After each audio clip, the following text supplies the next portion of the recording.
Ganjarannya orang berjamaah itu, kata Nabi, jalan dari rumahnya dapat ganjaran pergi haji yang mabrur. Bila ada orang yang luar biasa semangat berjamaahnya, itu pertanda orang itu memiliki keimanan yang sempurna, yang dicintai oleh Allah. Kalau orang semangat di dalam berjamaah, maka itu tandanya orang itu kamilul iman, imannya sempurna. Allahu ya Allahu ya Allahu. Assalamualaikum warahmatullahi wabarakatuh.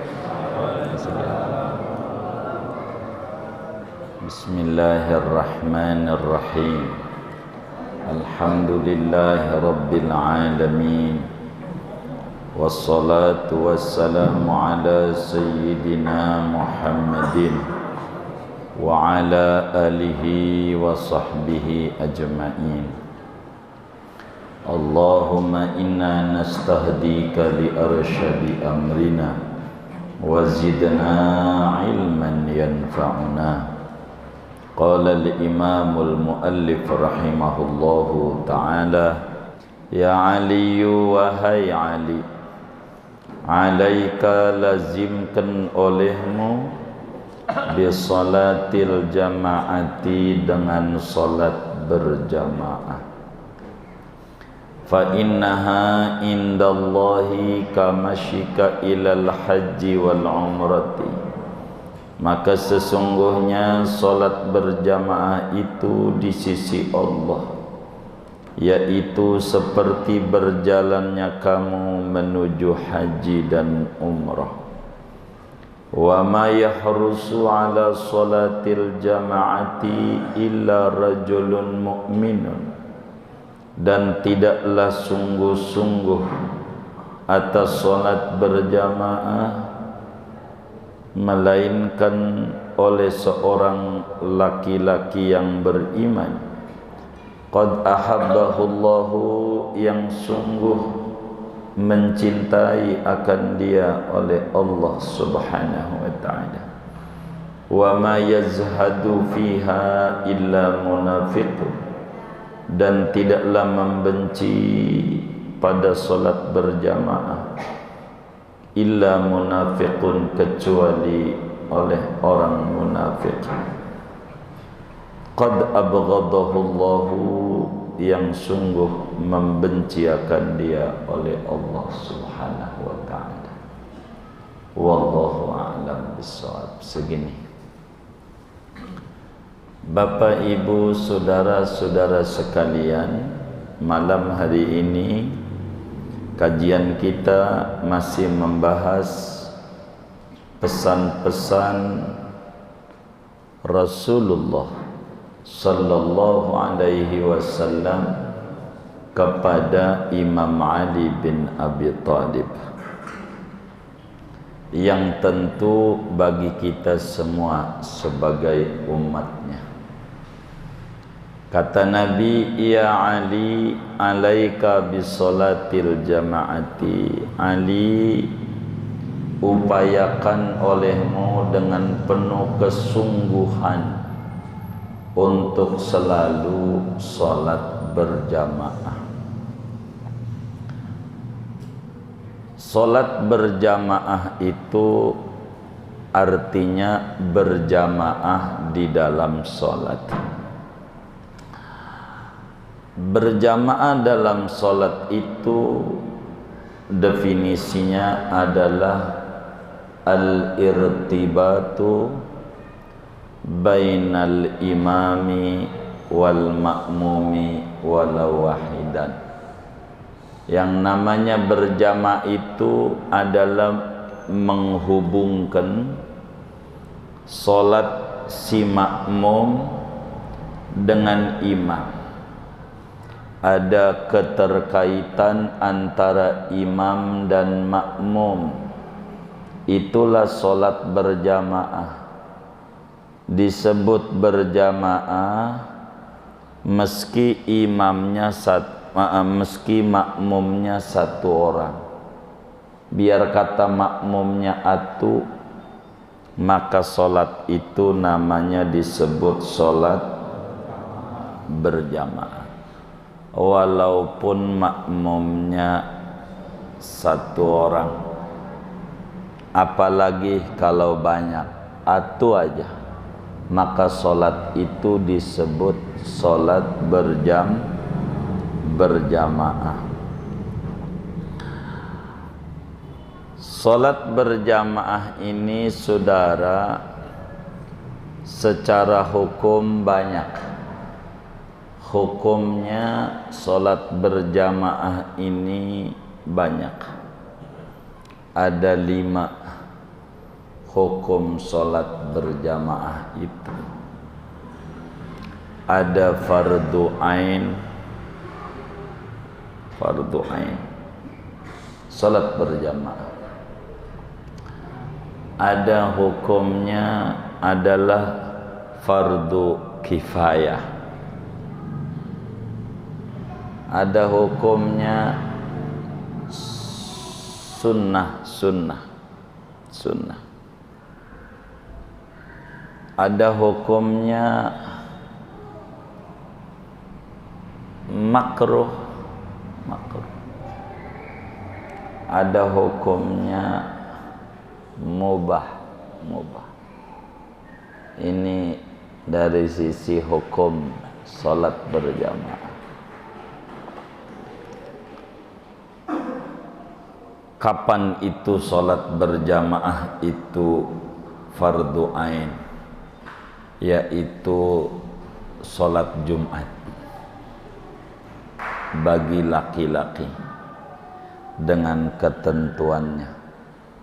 Itu berjamaahnya dalam sholat Jumat itu wajib. Si imam wajib niat jadi imam, si makmum apalagi kudu niat jadi makmum Jumat. Andai imamnya enggak niat jadi imam, sholat Jumatnya tidak sah, karena berjamaahnya fardu ain.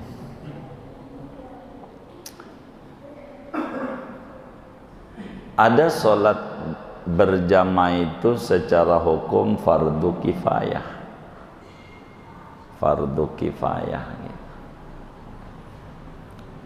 Ini kayak kita maghrib tadi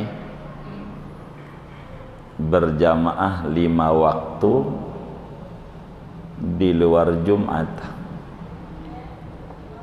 itu berjamaahnya fardu kifayah. Bila di Kreo Selatan ini ndak ada tupun nih Darul Ma'wa yang sholat berjamaah, dosa sekampung muanya dosa. Wong berjamaahnya fardu kifayah, begitu. Karena fardu kifayah, imam enggak niat jadi imam enggak apa-apa. Kayak imam tadi maghrib niatnya sendiri aja umpamanya, boleh. Adapun makmum wajib niat jadi makmum. Cuman kalau imamnya niatnya sendiri, ya enggak dapat ganjaran 27, begitu. Kalau niatnya ngimamin dapat 27, begitu doa. Begitu seterusnya. Begitu, enggak wajib. Karena itu enggak ada ajaran nyolek-nyolek.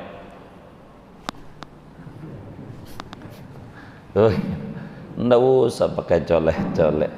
Begitu. Enggak diajarin. Tapi ada orang kalau mau makmum nyolek tuh ada. Banyak enggak? Kayaknya ada di masjid ini juga. Ya Allah, kita jangan colek. Itu fardu kifayah. Tapi dalam satu pendapat sunnah muakkad ini berjamaah tuh maghrib tuh ada 2 lah pendapatnya. Ada yang bilang fardu kifayah, ada yang bilang sunnah muakkad. begitu. Tapi yang mu'tamad itu di luar Jumat itu namanya fardu kifayah. Fardu kifayah. Kemudian sholat berjamaah itu adalah ada yang sunat. Nah, itu tadi antara sunat sama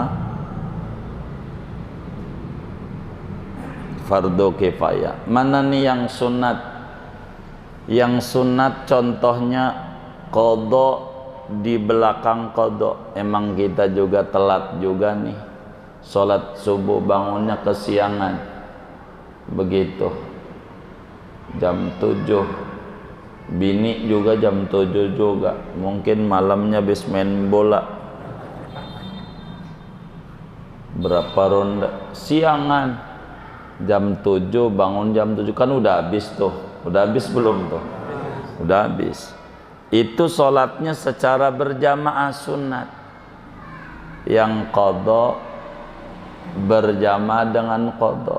Nabi pernah subuh kesiangan. Jam 7 bangunnya. Waktu perang. Kelihatan para sahabat capek.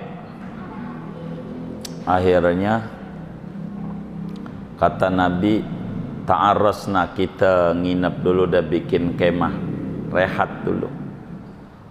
Nabi bilang, udah pada istirahat, ngeliatin pada capek, siapa man yaqla'una hadhil lailah fa ana dhaminun lahul jannah. Siapa yang mau begadang nih malam, surga dia, kata Nabi. Karena Nabi berasa saking capeknya orang bisa kelewatan, udah kemalaman ini. Jam 12 masih di jalanan di padang Sahara. Habis perang. Lalu Bilal, saya Nabi, saya kuat 3 hari 3 malam, udah biasa, melek, kuat. Kata Bilal, benar baik. Maka pada tidur sahabat, termasuk Nabi juga tidur. Bilal sholat. Ya jaga tuh nggak bengong doang, sholat 2 rakaat, salam, bangun, sholat lagi 2 rakaat. Lah ini sholat sujud kagak bangun-bangun, kan capek juga. Emang dia kagak capek? Kan capek habis perang. Begitu habis perang capek, maka tidur juga dia. Yang bilang 3 hari 3 malam kuat, ternyata tidur. Yang pertama kali bangun Nabi kesorot sama matahari. Lah udah gede matahari,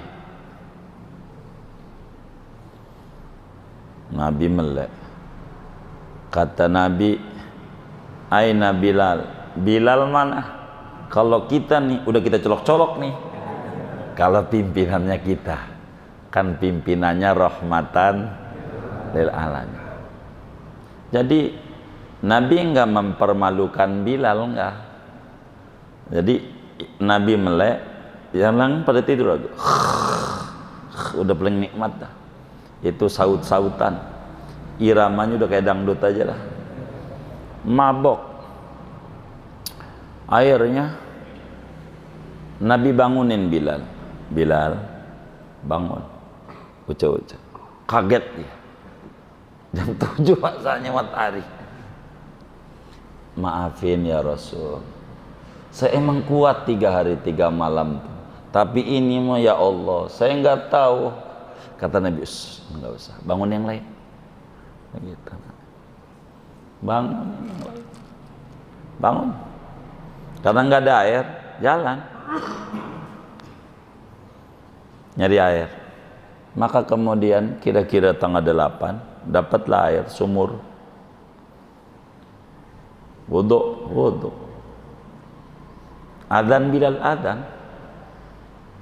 Qadha sholat sunnah fajar, qobliyah subuh, qomat, sholat subuh berjamaah, sunnah berjamaah, qadha di belakang qadha sunnah. Ada berjamaah tuh hukumnya makruh. Yang bagaimana tuh yang makruh? Imamnya bandar pakong gitu. Imamnya begitu, makruh gitu. Demennya banting-banting balak 6 double it. Imamnya makruh. Yang kayak begitu makruh. Enggak dapat ganjaran 27. Berjamaahnya jadi kagak dapat ganjaran 27 mah makruh. Kemudian berjamaah itu apa? Mubah. Mubah. Berjamaah mubah tuh seperti orang sholat telanjang. Emang telanjang dia, nggak ada pakaian. Imamnya telanjang, makmumnya telanjang juga. Ini kalau berjamaah mubah, udah nggak berjamaah. Nanti waktu sujud lihat jam gandul. Ya begitu. Termasuk mubah juga sholat duha gitu. Kan ada orang duha berjamaah, nggak apa-apa, boleh. Sholat tasbih berjamaah boleh aja. Tapi kalau niatnya edukasi, naik tuh jadi sunat. Karena edukasi, ngajarin tuh berjamaah. Tapi oleh karena kitabnya adalah Wasiatul Mustafa, bukan hukum, kitab akhlak, kata Nabi, ayo pada sholat berjamaah. Kenapa? Fa innaha indallahi kamasyika ilal haji wal umrati. Ganjarannya orang berjamaah itu, kata Nabi, jalan dari rumahnya, ganjarannya dapat ganjaran pergi haji yang mabrur. Dari rumahnya nih, bapak-bapak dari rumah ke masjid, itu dapat ganjaran haji mabrur. Haji kan susah sekarang, antrinya lama. Kita orang nggak punya duit, nggak ada. Pengen haji ke masjid aja, berjamaah tuh dapat ganjaran haji mabrur. Ganjarannya. Tapi ingat ganjarannya. Jangan sampai ditanya sama temennya, bang mau kemana? Mau haji.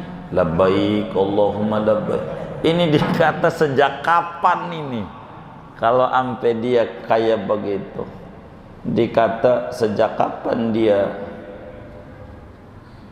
kayak begini nih, begitu.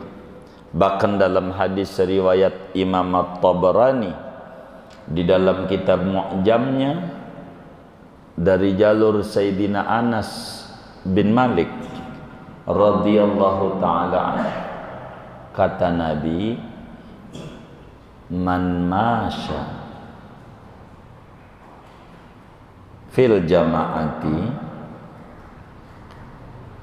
ila salatin maktubatin fahuwa kahijjatin. Siapa orang yang berjalan dari rumahnya menuju sholat berjamaah, tapi sholatnya sholat wajib, maka ganjarannya kayak orang pergi haji mabrur.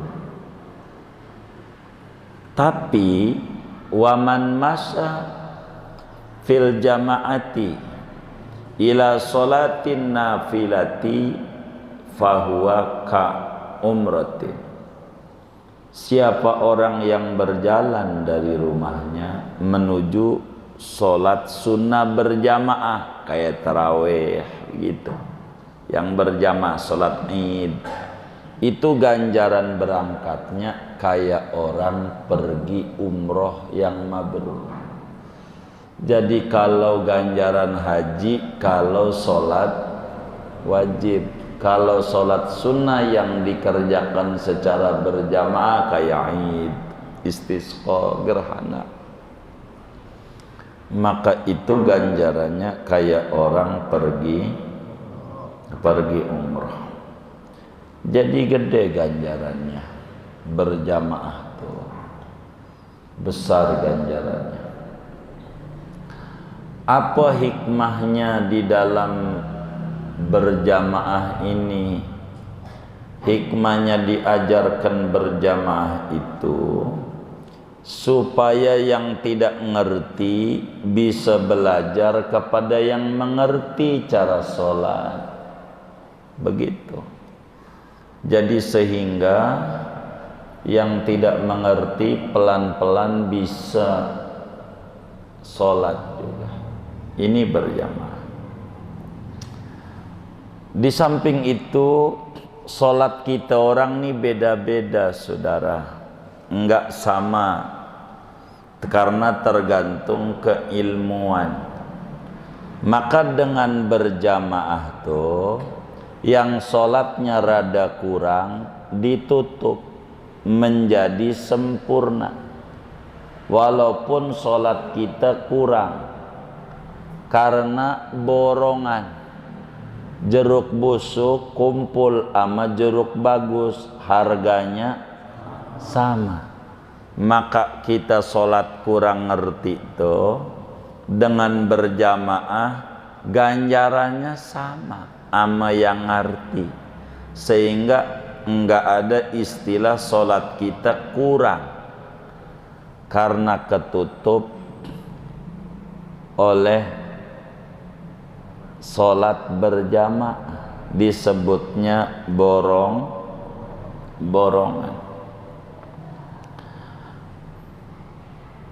Dalam berjamaah ini, saudara, diatur ada enggak sama ganjarannya.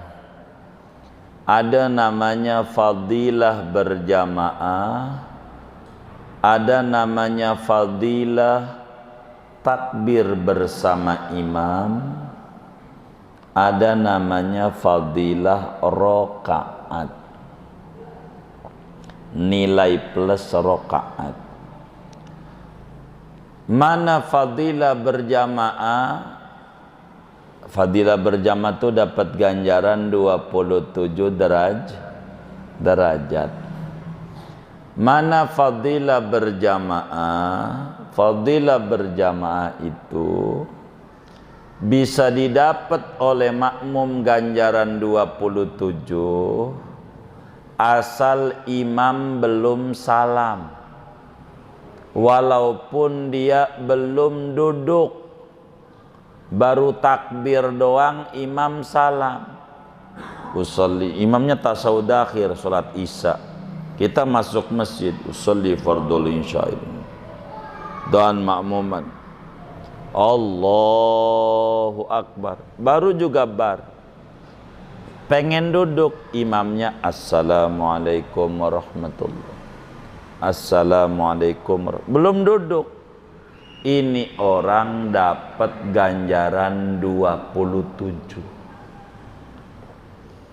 Jadi ganjaran berjamaah itu bisa didapat oleh makmum asal imam belum salam, dapat. Baru gitu doang tuh.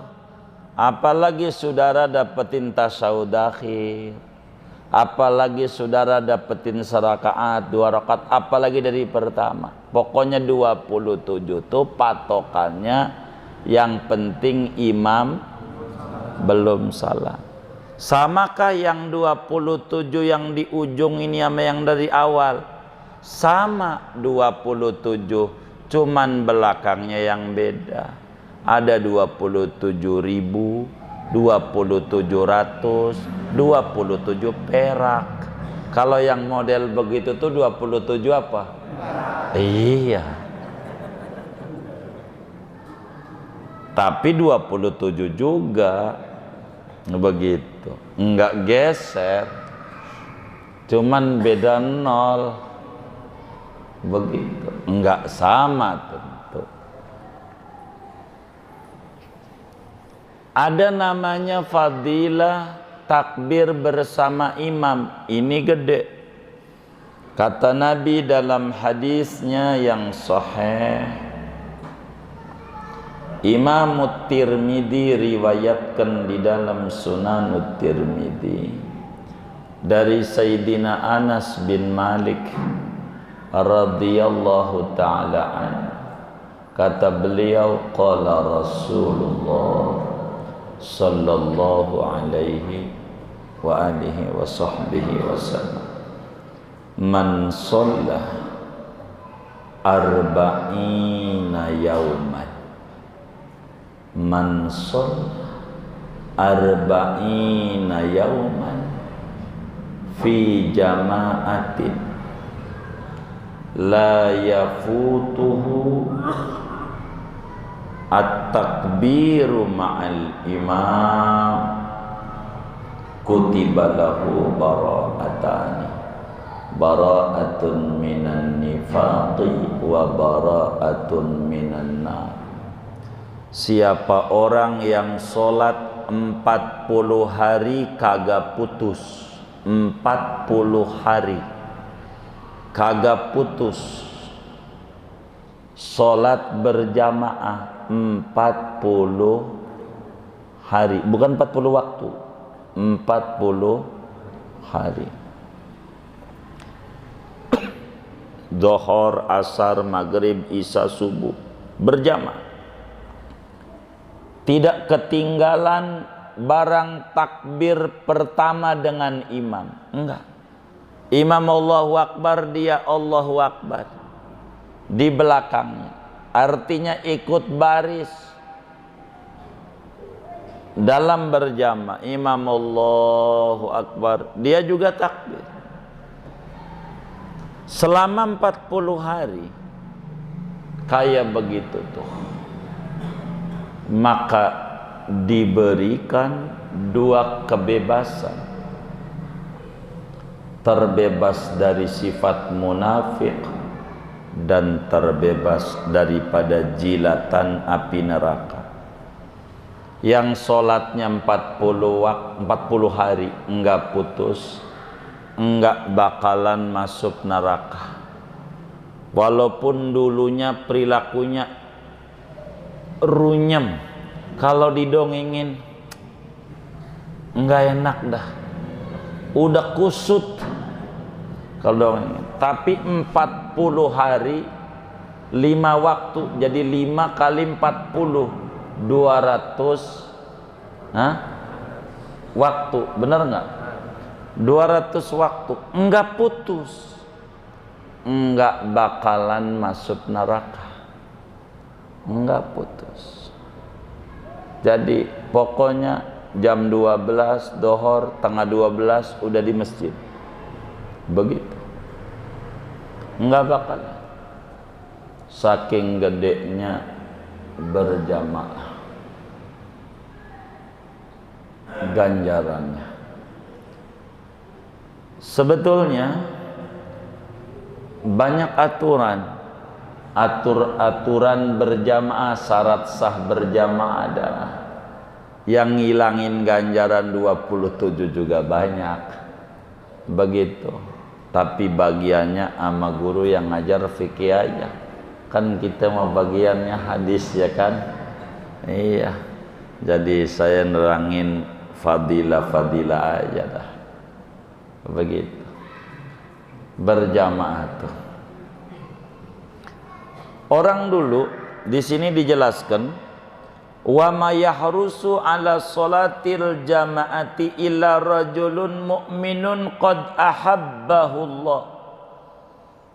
Bila ada orang yang luar biasa semangat berjamaahnya, itu pertanda orang itu memiliki keimanan yang sempurna, yang dicintai oleh Allah. Kalau orang semangat di dalam berjamaah, maka itu tandanya orang itu kamilul iman, imannya sempurna. Bininya negor, bang, udah adzan, berisik amat, baru juga adzan, belum qomat, begitu. Ada nggak yang model begitu tuh? Yang mana orangnya? Oh.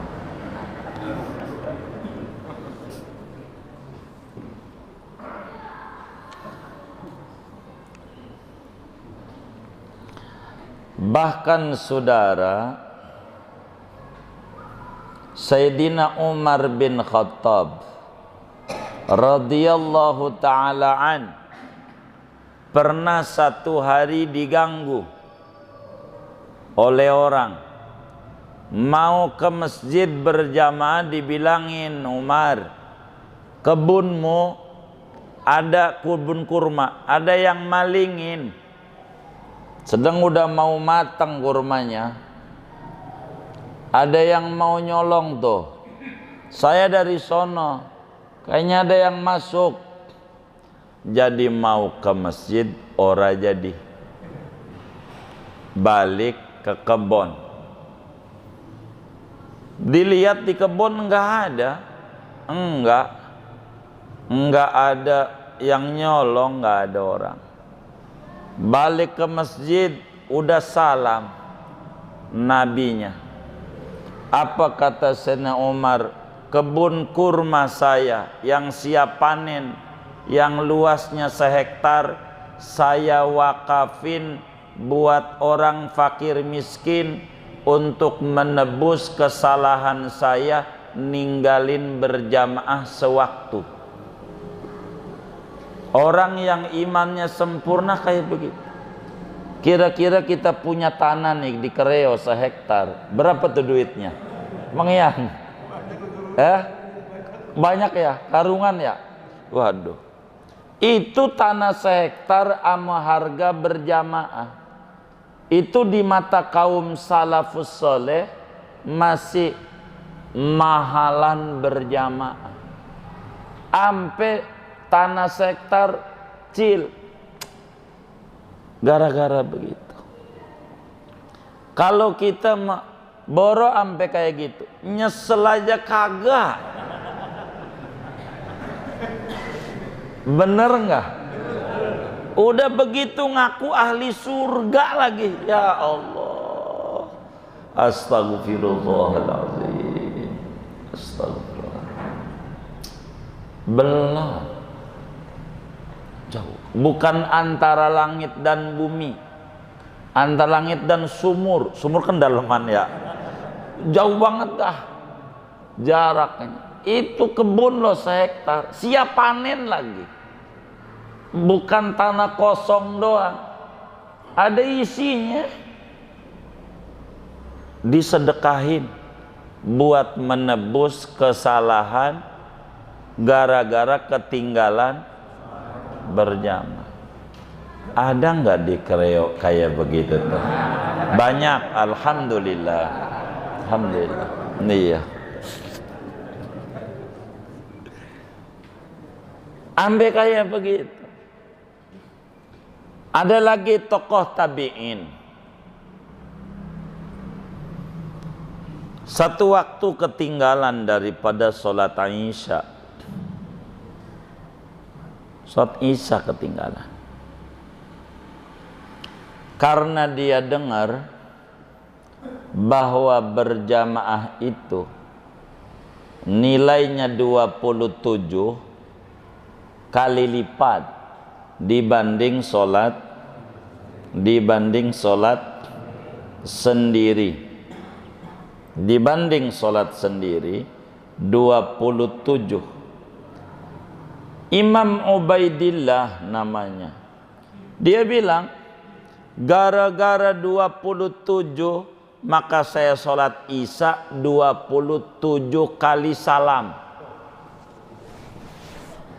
jadi 108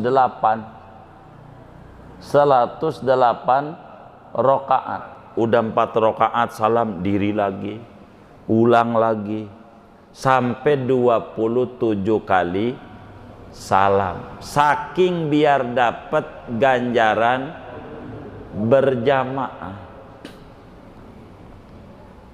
Sampai kayak begitu tuh. Bukan 2 kali, 27 kali. Kan sendiri 1.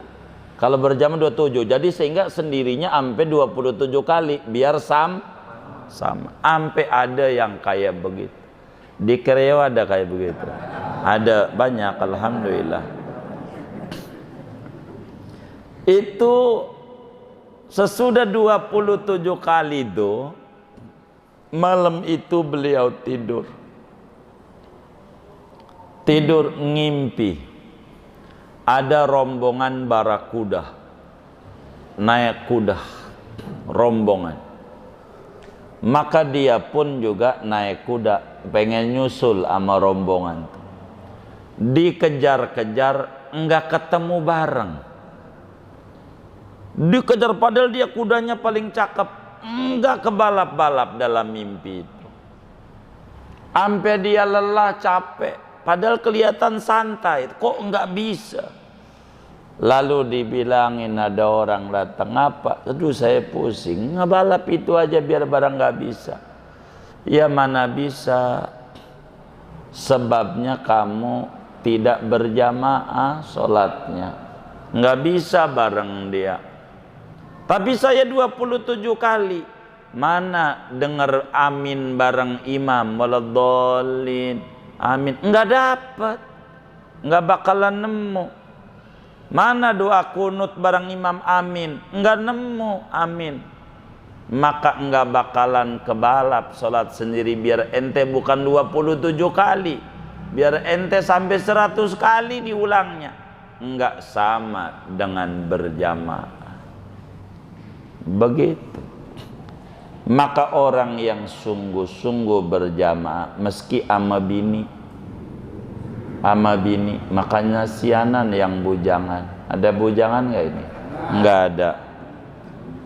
Iya. Lama bini hanya berjamaah dapat 27. Begitu kan makmum 1. Jadi 27 walaupun di rumah. Saya ngalamin di Jakarta ini dulu tahun 2000 dah. Saya pernah ada kiai dari Sawah Besar, murid Muallim Sabiadab. Saya duduk di masjid Asyirah, dibagi duit 50.000. Kata kita, apaan ini kiai? Temenin aneh sholat, ketinggalan masalahnya sholat duhur, kasih 50.000 untuk jadi makmum. Begitu, saking pengen berjamaah. Begitu, saudara tinggalan berjamaah duhur tengah 2 baru nyampe, kasih aja. Begitu, makan nasi goreng mamake temenin gua, ntar habis ini makan nasi goreng mamake. Enggak apa-apa kalau kita belum bisa kayak Umar bin Khattab sehektar, paling 3 yang dikit-dikit aja kelas, bayar orang mamu biar kita dapat 27. Ama bini nggak apa-apa, nih pulang ini, bang gua udah sholat isya, udah sholat lagi gua kasih duit gitu. Girang dia, girang, bang sering-sering kayak begini. Begitu. Tidaklah sungguh-sungguh pada berjamaah, melainkan tanda-tanda orang itu didemenin Allah karena imannya sempurna. Wa ma yazhadu fiha illa munafiqun qad abghadahu Allah. Tidaklah benci sama sholat berjamaah, gedek banget sama yang berjamaah, begitu, melainkan orang itu dimurka Allah sebab ada ciri-ciri kemunafikan. Kalau gedek sama berjamaah, Jangan. Maka Nabi pesan Nabi Malik berjamaah mendatangkan banyak rahmat. Begitu. Maka orang menikah kenapa rezekinya banyak? Karena kalau sendiri nggak ada artinya. Berjamaah jadi 27 kan padahal sama sholatnya. Antara sendiri sama berjamaah sama, tapi ganjarannya ningkat gara-gara berjamaah. Begitu. Bagaimana kalau saya ini berjamaahnya dalam rumah aja dengan bini? Apakah termasuk laki-laki yang sempurna imannya? Begini, kalau kemudian berjamaahnya sama bini terus di rumah, namanya laki-laki salehah.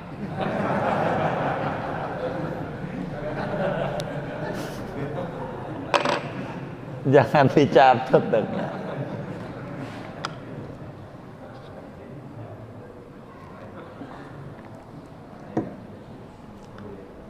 Laki-laki solehah, bagus lah. Tuh begitu. Berjamaah begitu. Intinya berjamaah tuh besar nilai. Jadi kita jadi ngerti enak. Yang tadinya sholat mau ngebut juga kalau berjamaah mau enggak. Bener enggak? Iya, berjamaah. Begitu. Udah rencana pengen baca Al-Baqarah sampai kelar aja. Jadi berjamaah itu besar. Tanda-tanda imannya sempurna, tanda-tanda dicintai sama Allah. Begitu. Jadilah kalaulah kita berjamaah itu besar nilainya. Mudah-mudahan Allah berikan taufik dan hidayah kepada kita bersama sehingga kita diberikan kemampuan untuk selalu berjamaah. Amin ya rabbal alamin. Segini aja dah. Ada yang ditanya mungkin dari materi ini atau doa silakan. Baik ya.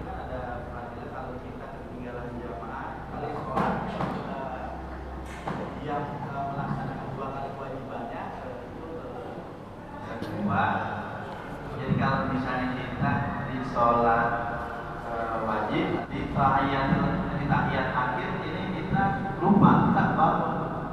Nah itu kita mengulang sholat lagi atau kalau sujud sahwi kan ya? Baik. Bagaimana kalau kemudian orang itu mengulang sholat karena mau nolongin orang? Sholat berarti 2 kali kewajiban? Enggak. Kewajiban buat dia cuman 1. Yang wajib jadinya 1. Yang mana yang jatuhnya wajib? Para ulama berbeda-beda menyampaikan. Kami pilih dari berbagai pendapat yang paling bagusnya dari 2 sholat yang dia kerjakan. Yang pertama pikirannya kemana-mana. Yang kedua itu tenang khusyuk. Itu yang jadi wajib. Yang pertama jatuhnya sunnat buat dia, i'adah. Bahkan kita nolonginnya sunat. Rasulullah sallallahu alaihi wasallam waktu subuh ada orang datang ke masjid. Dia Nabi ngajar, dia telat, belum sholat subuh, belum sholat. Maka kata Nabi, man yatasaddaqu ila hadza, siapa yang mau sedekah kepada ni orang? Emang apa? dia sholat sendirian, siapa yang mau jadi makmum, tolongin biar dapat ganjaran 27 dia.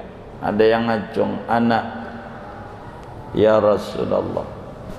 Maka sholat yang iadah tuh menjadi nilainya sunnah dan ganjaran besar buat dia di mata agama, nolongin orang. Jadi banyak pintu nolongin orang. Ada orang sholat sendiri udah makmum aja, iadah, ganjarannya besar. Jadi yang wajibnya yang mana? Ada ulama bilang yang pertama, yang kedua sunat. Tapi ada yang bilang yang paling khusyuk dari dua sholat itu yang bakal masuk pada rekening ibadah wajib dia. Dan itu saya ikut sama pendapat itu. Kemudian apa tuh? Tasahud akhir kita lupa diri. Udah diri ingat bahwa kita udah 4. Duduk aja lagi. Duduk sujud sahwi. Sunat. Sujud sahwi, habis sujud sahwi salam. Begitu aturannya. Begitu. Kalau kita ingat. Pas diri ingat udah 4. Duduk aja. Begitu. Tapi sebelum salamnya sujud sahwi. Aturannya begitu. Wallahu a'lam. Lalu bagaimana sholat bujangan yang menjadi imam modernitas selesai? Yang kedua, bila ada imam yang lupa tasyahud awal, bagaimana bujangan ngimamin? Jadi untuk jadi imam itu syarat utamanya adalah mengerti tentang yang dikerjakan. Kalau sholat, mengerti tentang sholat. Itu utama. Yakni waliya ummahum afqahuhum. Hendaklah yang imamin yang ngerti urusan sholat. Dia tuh yang jadi imam, yang ngerti. Walaupun bujangan, walaupun ada yang berkeluarga, tua sih, cuman tua kejemur.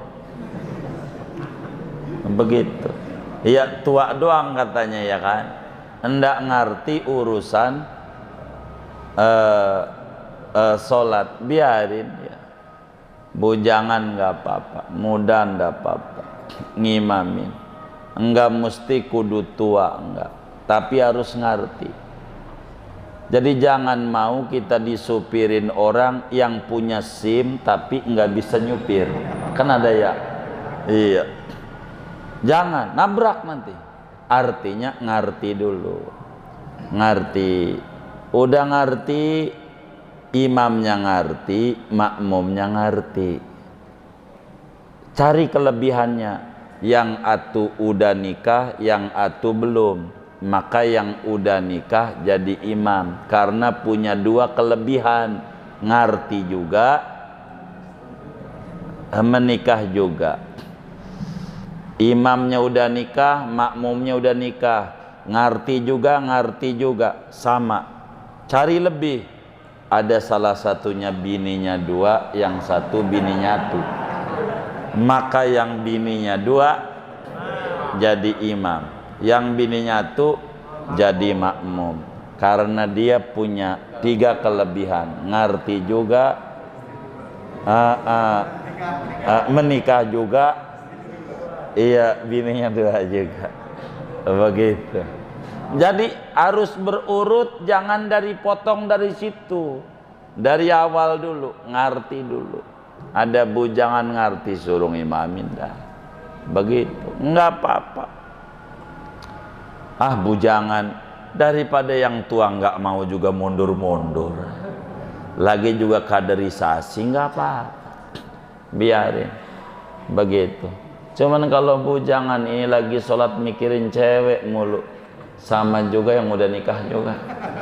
Kalau emang otaknya ngeres aja, begitu.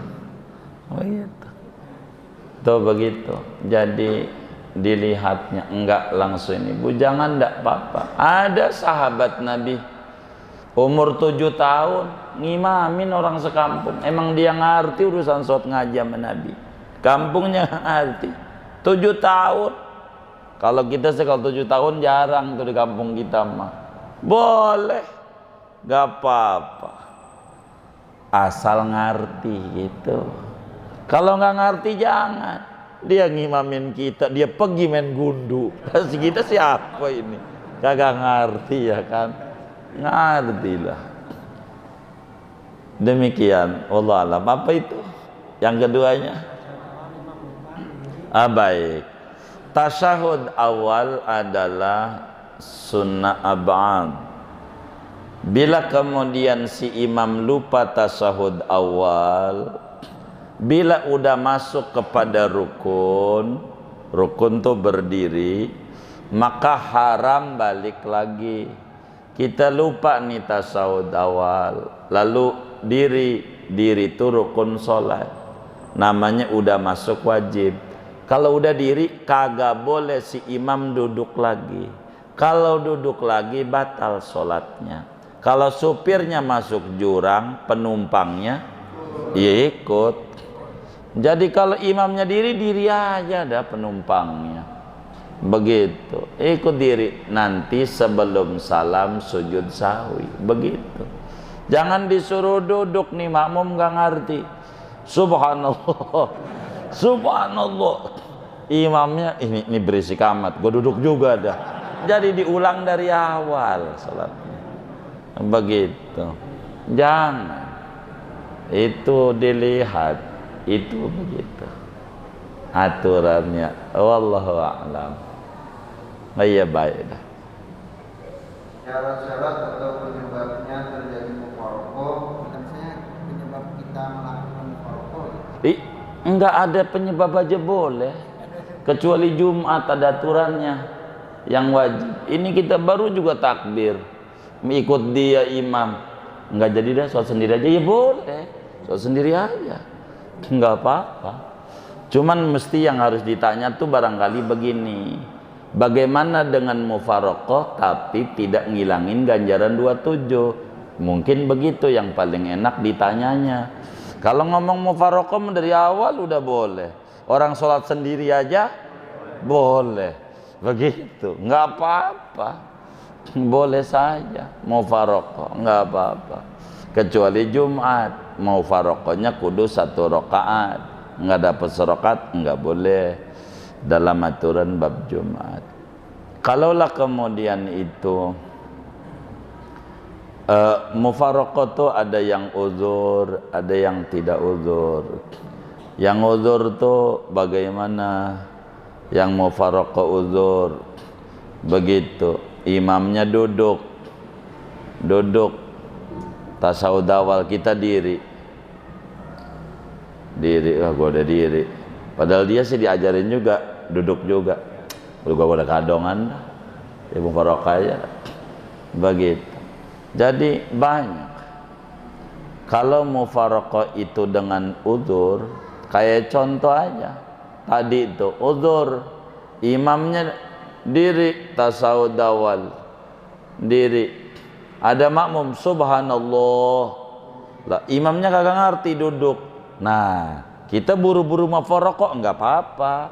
Ini supir mau masuk jurang, kan udah dibilangin kaca boleh pecahin, buruan kita loncat. Kalau loncat selam, namanya mufaraqah dengan uzur. Ketika imam duduk kita langsung niat berhenti jadi makmum, maka dapat ganjaran 27 enggak hilang. Namanya mufaraqah dengan sebab ada uzur, namanya. Kurang lebih demikian. Allahu a'lam. Bagaimana halnya dengan ibu-ibu gitu hukumnya? Hukum melaksanakan sholat jemaah. Nanti kan bagi laki-laki, bagi ibunya gimana? Sama aja, ganjaran dapatlah dia 27 kalau dia berjamaah. Jadi perempuan boleh. Kata Nabi, la tamna'u ima Allahi masajidallahi wa'lamuhunna anna sholatal mar'ati fi baitiha afdalu min sholatiha fil masjidi ma'i. Kata Nabi, jangan larang perempuan sholat di masjid. Silakan, jangan dilarang, boleh begitu. Daripada ini yang harus dikasih jilbab lakinya, bininya ke masjid, lakinya enggak, kan diwakili nama bini gitu. Jangan dilarang, bagus. Kasih tahu aja, kalau mau nyari ganjaran besar untuk dia sholat di rumah besaran, kecuali karena dia mau ngaji, mau apa, ada kebutuhan lain, bab lain, dapat 27 dia besar begitu. Jangan dilarang, dorong saja, nggak apa-apa, boleh dia, boleh. Jangankan 5 waktu, Jumat boleh. Perempuan tuh mau ikut boleh, nggak apa-apa, jangan dilarang. Kasih tahu aja yang lebih besar di rumah lebih besar begitu. Tapi kan ada tuh hadis yang mengatakan bagi wanita itu lebih baik sholatnya di rumah. Nah kan dengerin kan, sebentar kan, iya benerin. Iya kan Bapak ini dengerin dulu. Bapak berarti nggak perhatiin saya. Nah, ntar iya dengerin nih. Kan kalau Bapak dengerin udah saya sampein barusan tadi. Nih saya ulangin hadisnya nih. Bapaknya bersihin dulu pikirannya, dengerin nih hadis saya nih, saya sampein. Padahal udah saya sampein. Nih saya ulangin lagi nih, terjemahnya aja dah. Jangan larang-larang. Nih dengerin nih. Jangan larang-larang hamba perempuan Allah, perempuan untuk sholat di masjid. Jangan larang-larang. Kasih tahu saja. Dari tadi udah saya ngomong udah tadi. Kalau Bapak perhatiin, kasih tahu saja sholatnya dia di rumah lebih tinggi daripada sholat di masjid. Kasih tahu sama dia. Kecuali kalau ada pengajian, udah lakinya nggak ngajarin ngaji, bininya sholat di masjid diomelin. Jangan menyebabkan kita ngelarang perempuan ke masjid. Enggak boleh, suruhnya ngasih tahu sampai nama dia. Kalau ganjaran pengen besar di rumah, tapi saya ini pengen ngaji, oh ini lain cerita, begitu, kayak begitu. Iya, dari awal tadi tuh ngomong tuh begitu. Iya, makanya saya minta diperhatiin gitu. Jangan kemudian yang nanya nggak perhatiin, yang lain yang perhatiin, jadi kaminya bingung jadinya. Begitu, kasih tahu begitu gitu. Iya. Terus yang mana lagi yang mau ditanya? Oh iya baik, iya. Kan udah dijelasin tadi, hadisnya udah saya bacain. Iya. Kan ada juga syarat-syarat bagi wanita sholat di masjid kan. Salah satunya mungkin ditemani oleh oleh wali gitu kan. Apakah pahalanya akan lebih besar daripada? Iya, jadi Bapak kalau begitu namanya Bapak idealis. Ke pasar nggak ditanya, kondangan nggak ditanya, ke Cipulir nggak ditanya, nggak ditemenin lakinya. Itu diprotes itu aja dulu dah. Begitu ke pasar malam sebelum dia sholat, sehingga nanti nggak membuat mundur muslim. Udah bagus syiar Islam, bakal jadi mundur. Naik gojek berduaan nggak ditanya, lakinya bukan naik. Itu harus diprotes yang kayak begitu dulu dah, sebelum yang kayak begini. Sebab kalau nanti begini diprotes, kasihan, lakinya udah nggak ngajarin, dia ngaji nggak boleh, nanti dia berhenti, yang dosa kita, dan itu dosanya besar sekali. Jangan membuat orang jadi mundur, kira-kira begitu. Itu bagus, ide yang sangat bagus. Banyak Pak, termasuk sekolah SMA Pak, harus dipisah. Banyak kalau itu mau dikomentari. Sebelum di masjid, anak kita SMA ditemenin nggak sama bapak sekolahnya? Kan enggak. Itu hukumnya Pak, panjang Pak. Pelan-pelan, jangan terlalu keras sama tetangga kita, sama kaum muslimin. Kita dorong biar dia demen agama dulu, pelan-pelan, nanti kita rapihin, pelan-pelan. Karena agama ini enggak bisa langsung gas, enggak bisa. Islam itu agama yang rahmatan lil alamin. Bila kita langsung kayak begitu, kasihan dia, kasihan. Maka biarkan itu dulu, pelan-pelan, pelan-pelan. Seperti yang ngaji ini sebetulnya udah ditanya oleh pengurusnya waktu itu, boleh nggak ada ibu-ibu pengen ngaji ke masjid? Begitu. Masa lalu saya larang begitu? Udah ditanya awalnya. Sawal itu siapa? Pokoknya ada rombongan Darul Ma'wad tuh nanya. Enggak apa-apa. Uang dia mau ngaji. Kira-kira kalau subuh dia enggak juga, Jumat juga enggak. Jadi biarkan dia sambil pelan-pelan belajar. Insya Allah nanti kalau udah bagus, pelan-pelan kita rapihin kaum muslimin supaya kita tidak begitu ekstrim begitu. Kurang lebih sih harapan kami begitu. Kalau boleh usul, masih banyak yang harus dikomentari, bukan di sholat saja gitu. Sebab nanti terkesan kenapa di sholat yang di panggung joget-jogetan nggak dikomentari, yang lagi mabok nggak dikomentari, nanti bakal jadi masalah baru. Ini pelan-pelan lagi ditarik kayaknya sama lakinya untuk ngajarin sendiri, mau dia nggak bawa catatan takut lupa, maka bininya aja dia diajak ngaji. Mungkin begitu juga. Kita ngambil husnudzon saja kepada kaum muslimin. Mungkin itu yang saya bisa jawab. Kurang lebih demikian. Wallahu a'lam.